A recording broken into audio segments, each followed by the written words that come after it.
Hello.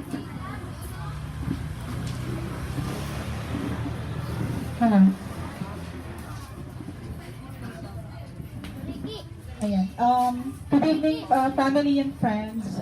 Tonight we are here to commemorate the journey of my brother or sister, as well, Aldrin Abella.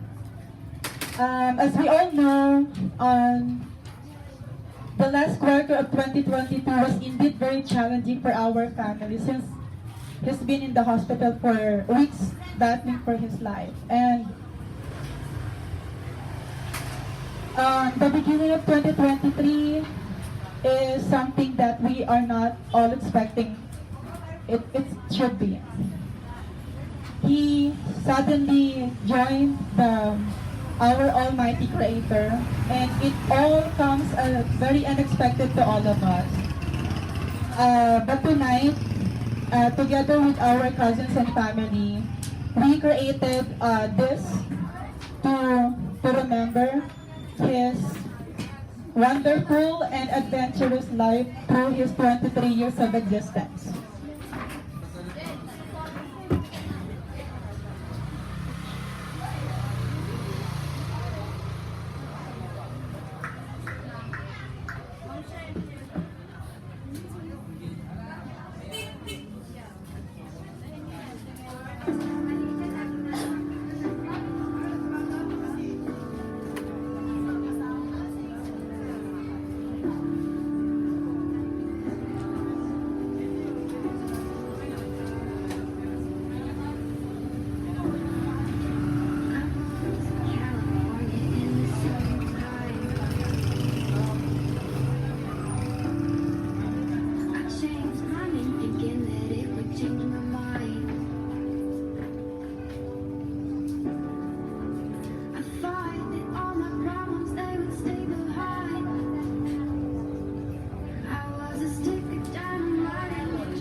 Ayan,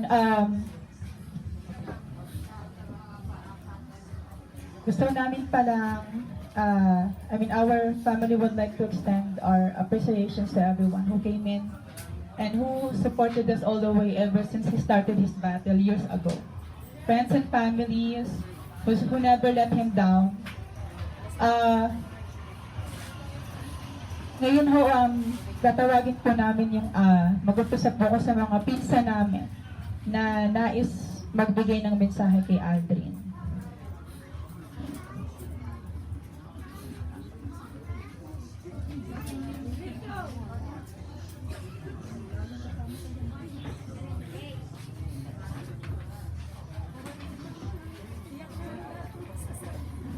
Ano yung isang bagay na hindi mo makakalimutan na pagsamahan niyo ni Aldrin?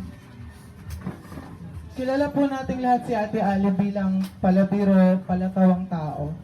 Kami pong dalawa, pag lagi po kami nagkakasalubong yun, lagi po kami nag-aasara, nag-okrayang dalawa. As in, walang palya po halos araw-araw.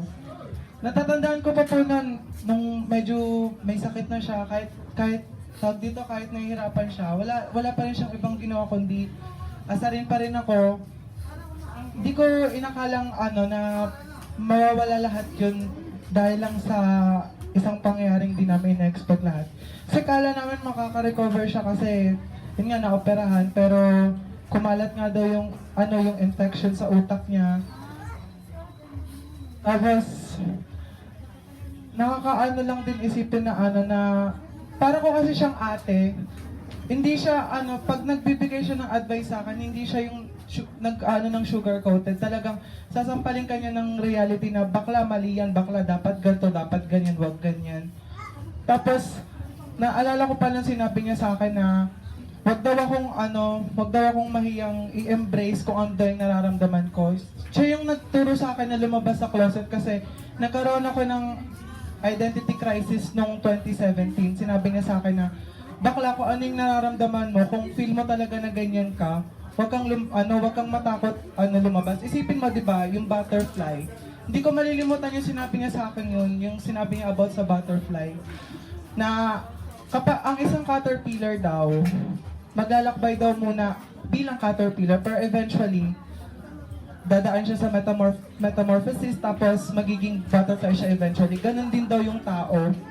Yun yung advice niya talaga na tumatak sa akin na hindi ko malilimutan. Na sabi ko na para makabawi sa kanya, lahat ng pinayo niya sa akin, hindi mapupunta sa wala yun. Sabi ko, tatandaan ko, hindi lang basta tatandaan, i-apply ko rin sa buhay ko. Sabi ko kay ate nun, na ate kahit mahirap, alam ko hindi naman kita mapapantayan. Sabi niya, hindi mo naman kailangan akong pantayan. Iba ako, iba ka. Kung ganyan ka, ayos lang yan. Sabi niya ganun sa akin. Tapos sabi niya pa, pag daw, ang isang tao daw, kapag daw nahihirapan daw yung isang taong i-embrace yung sarili, hindi daw magiging free yun. Sabi niya sa akin, parang wala na akong maisip kasi kasi nakakalungkot din pong isipin na nawalan din po ako ng kapatid kasi ating-ate po talaga yung turing ko sa kanya. And yun lang po. Yung mga kasabayan niya that time, Camille, asan ka? Kayo yung magkakasabay, di ba, year na lumaki. 2 minutes lang. Dayan. Hello. Dayan, asan si Dayan? 1 minuto lang. Bilis na. Mga tiyahin. Ate, Teresa.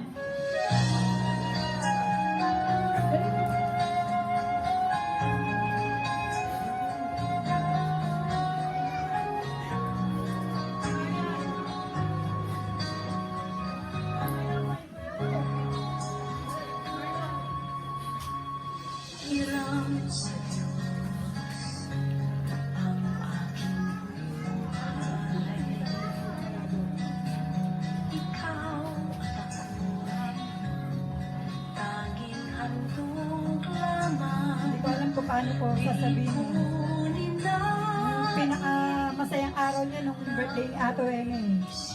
Napakasaya niya. Tapos biglang gano'n na lang. Noong December, bigla siya nagkasakit. Alam namin na malakas ang loob niya, lumalaban siya. Tapos siguro sa sobrang hirap niya na hindi niya na kinaya. Kaya siguro ganyan na lang din. Sana kung nasan ka man, gabayan mo na lang kami lahat. Alam ko wala ka ng hirap na mararamdaman. Yun lang. Ate.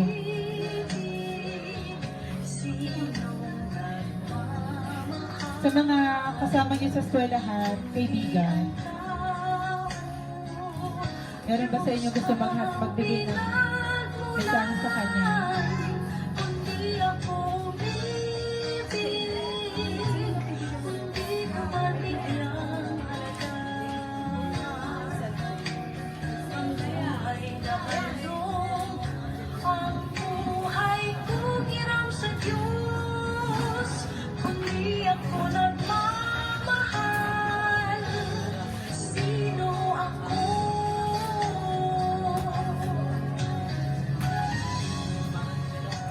Po, magandang gabi po. Alam ko po minsan, hindi ko pa po kilala. Hindi ka-work po ako ni Ali po or mas kilala niyo po sa pangalang Aldrin po sa loob po ng 7 buwan. Sa loob ng 7 buwan po yun masyado pong maisip para maipakita po niya kung gano'n po siya kabait na anak, kaibigan at kapatid po. Si Ali yung tipo ng tao na kaibigan na kahit may problema, naandyan siya, papatawanin ka. Hindi ko siya nakitaan na nabubuhay siya ng kalungkutan. Gusto niya lang lagi mapasaya yung mga kasama niya, kami mga ka-work niya. And then, siya rin yung tipo ng kaibigan na masyado siyang malapit sa family ko sa loob ng 7 buwan. Ganun siya ka-caring sa pamangkin ko, sa nanay ko. Gusto ko sana tingin to opportunity na to para sorry kay Ali kasi nung mga panahon ng November up to December nung nag-chat siya sa amin lagi ni Fritz, nadalawin na namin siya kasi baka ma-expert na siya or baka mawala na siya. Yung mga word na binibitawan niya na I say the light, like bawa na. Dahil ko siyang sinasabi or pinapalakas sa loob na huwag ka muna, huwag muna ngayon kasi naandyan pa si tita, gusto niyang umawi sa'yo kasi ngayon ka lang ulit gumaling. Yun lang gusto ko lang sabihin na mahal ka namin, Ali. Thank you sa memory na binigay mo sa amin lahat. Thank you so much po.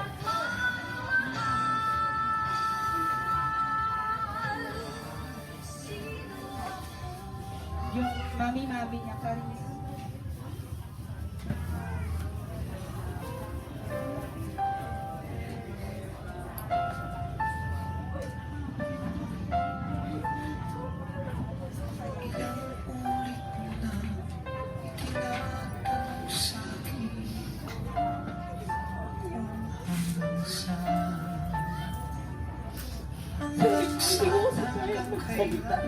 hanggang kailan magtatagal ang aking Si Aldrin, pagmamahal. parang upo siya Hanggang may hiling pa akong halos pag may problema siya, lagi niya sinasabi, ate, nasa. ating daigdig. Sabi ko sa kanya, kung kaya ko siya tulungan, tutulungan ko siya. Pero sa naging laban niya, di ko siya natulungan. Hindi mo sanang isipin Lagi mo ikaw iisipin na mahal na mahal ka namin. Di ko magagawang lumayo sa iyong piling at nais kong malaman kung gaano kita kamahal.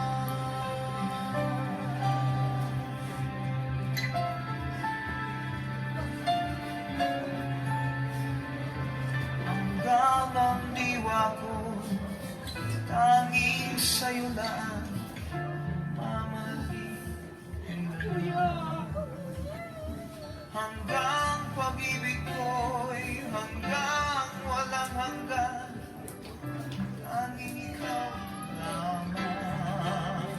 Hanggang may himig pa akong naririnig. Alam ko marami kayong gusto sabihin kay Aldrin. Masakit sa aming lahat na bigla dahil sa sobrang bata niya na nawala siya. Masakit sa aming lahat. Ako bilang kapatid, hindi nila ako kasama sa bahay na to, pero lagi ko sinasabi sa kanila na nandito ako sa kanila para tulungan sila sa kahit anong problema meron sila. Lagi niya sinasabi sa akin, kapag may nararamdaman siya, lahat ng gusto niyang iparating sa mga tao, sinasabi niya sa akin. Masakit lang tanggapin na sa edad niya na 23 years old, lumisan siya at iniwan niya tayong lahat. Nung mga time na nasa ospital siya, hanggat maaari ako siya nakikita kasi masakit sa akin na bilang ate nila na nakikita ko siya na pinagdadaanan yung gano'n sa ospital. Sinasabi ko sa kanila na hindi ako iiyak sa harapan nila kasi ako yung nakakatanda sa kanilang lahat. Sana sa akin makakuha sila ng lakas ng loob sa pag-asa na isang araw.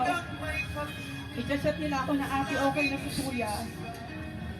Sabi ko nga sa kanya, pag okay ka na, tiyan mo sa akin kahit anong gusto mo kainin, ipapadala ko sa'yo. Ang huling mensahe niya sa akin nung nakaraan bago siya ma-ospital. Sabi nga namin magtatrabaho kami pareho. Sinabi niya sa akin, I love you ate. Yun yung huling beses na nag-usap kaming dalawa. Sabi ko nga sa kanila, hindi naman mawawala si Aldrin. Nasa mga puso't isipan pa rin natin siya.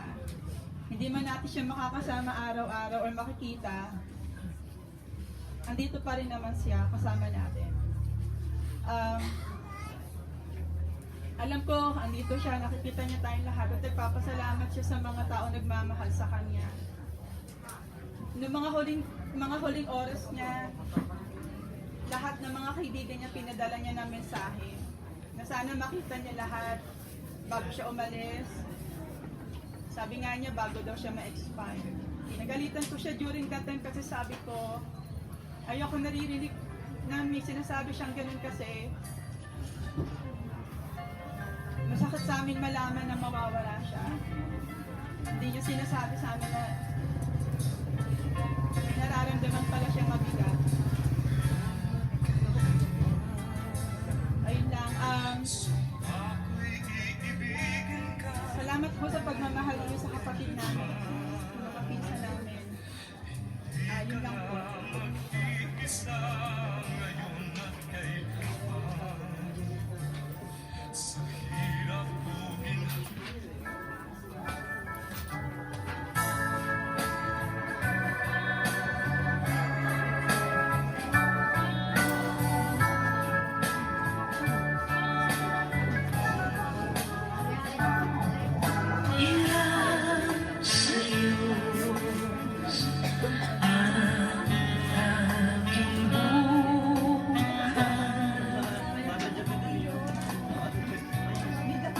Ikaw ang ako,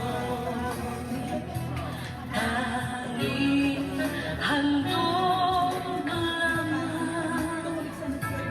Di ko ninais na ako'y isilang. Ngunit salamat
ako. Ay mayroong ganap.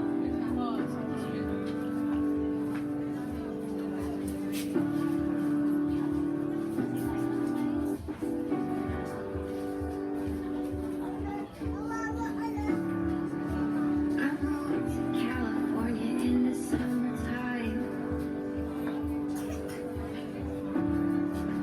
I changed my name thinking that it would change my mind. I thought that all my problems they would stay behind. I was a stick of dynamite and it just wasn't a matter of time. All day, all night, now I can't hide. Telling myself, but I guess I lied.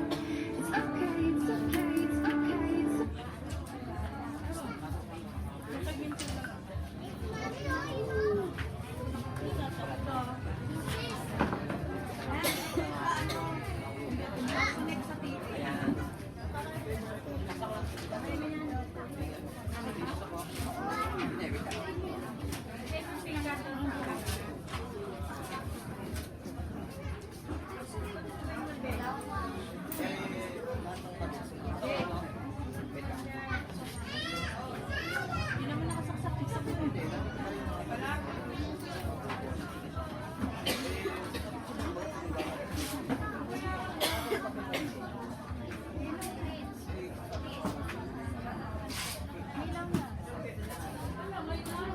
Ano yun, matik na ba yan? Or sasakit pa yung pagbulo?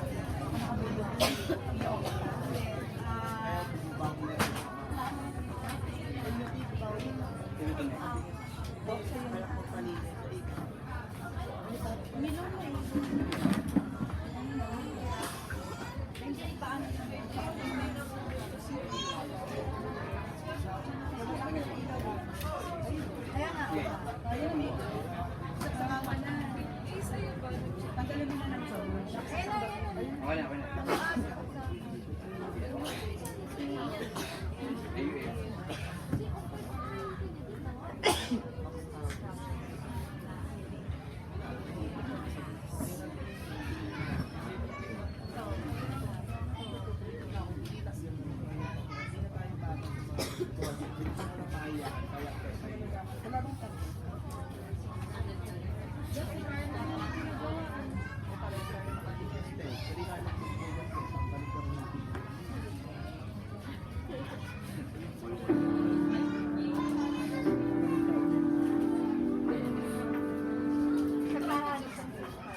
Galing siya dito.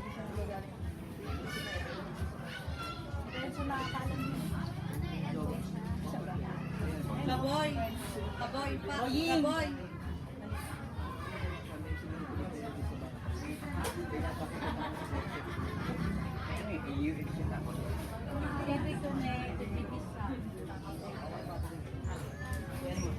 Ano ba ang kailangan sa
Ngayon, sandaan. Kita ko kaya kundi 4. Binili ko yung 4. Ay, sandaan. Kita ko kaya kundi 4. Kapakainin lang sa araw-araw. May 4 ka na. Hanggang sa mabawi ng kainin. Tuloy-tuloy na. Galing na. Ito mahal oh. Yung cow, 100k. 20k. A day. Ayun na, may isang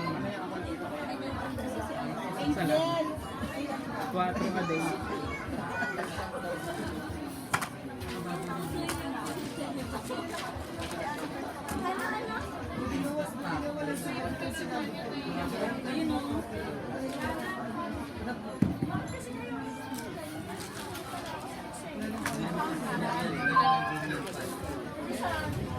Sana magdinig ako ng speech sa kanila. Pinagdahan.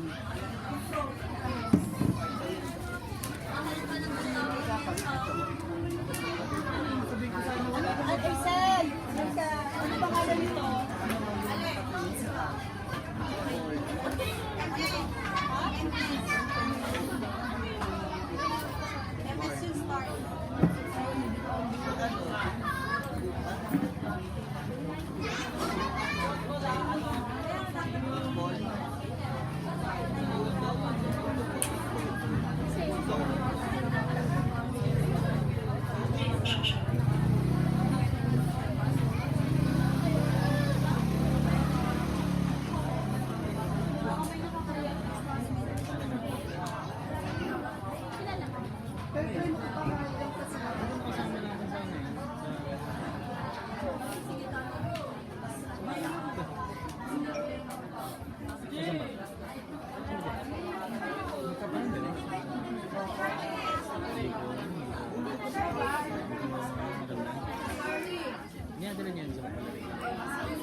I remember a long time.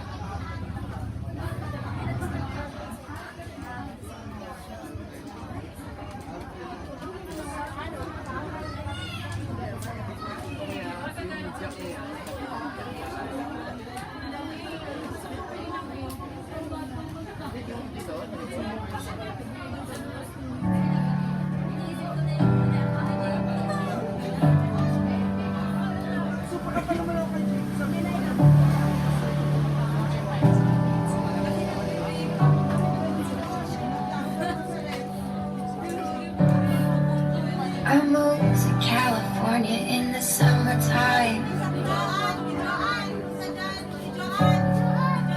I changed my name thinking that it would change my mind. I thought that all my problems, they would stay behind. I was a stick of dynamite and it just was a matter of time. Oh dang, oh my, now I can't hide. Said I knew myself, but I guess I lied. It's okay, it's okay, it's okay, it's okay. If you're lost, we're all a little lost, and it's alright. It's okay, it's okay, it's okay, it's okay. If you're lost, we're all a little lost, and it's alright, it's alright. It's alright, it's alright, it's alright.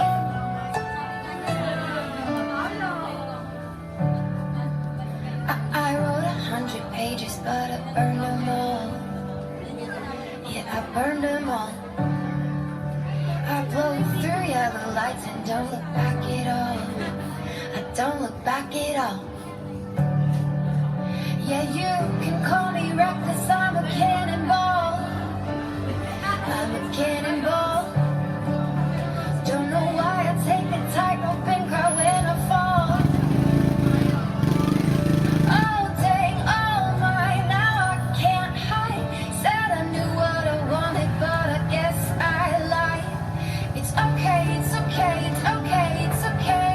If you're lost, we're all a little lost, and it's alright. It's okay, it's okay, it's okay, it's okay. If you're lost, we're all a little lost, and it's alright, it's alright. It's alright, it's alright, it's alright.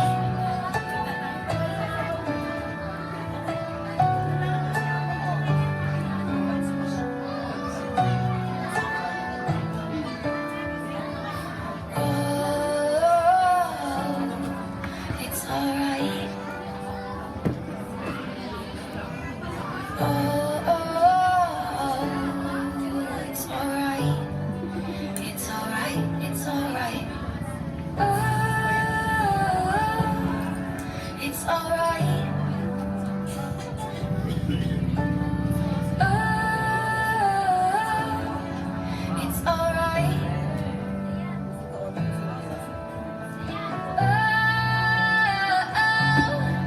It's alright.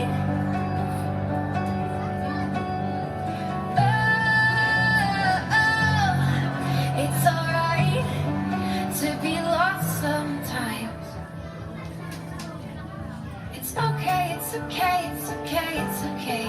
If you're lost, we're all a little lost, and it's alright. It's okay, it's okay, it's okay, it's okay. If you're lost, we're all a little lost, and it's alright, it's alright. It's alright, it's alright, it's alright. Yeah. It's okay, it's okay, it's okay, it's okay. If you're lost, we're all a little lost, and it's alright.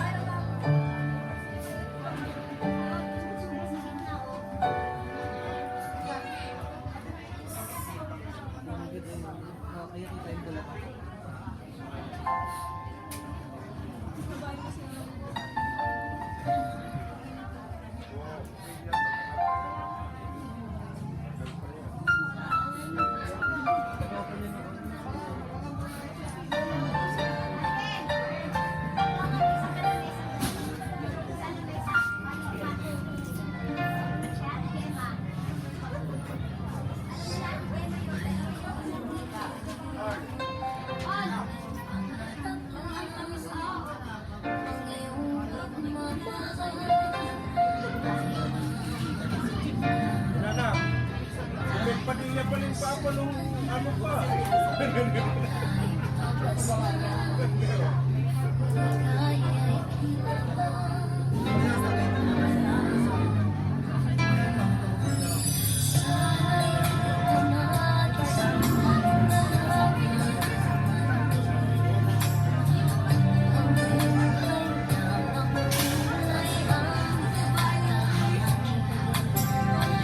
Sana'y magdarama, minsan di na yun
I moved to California in the summertime.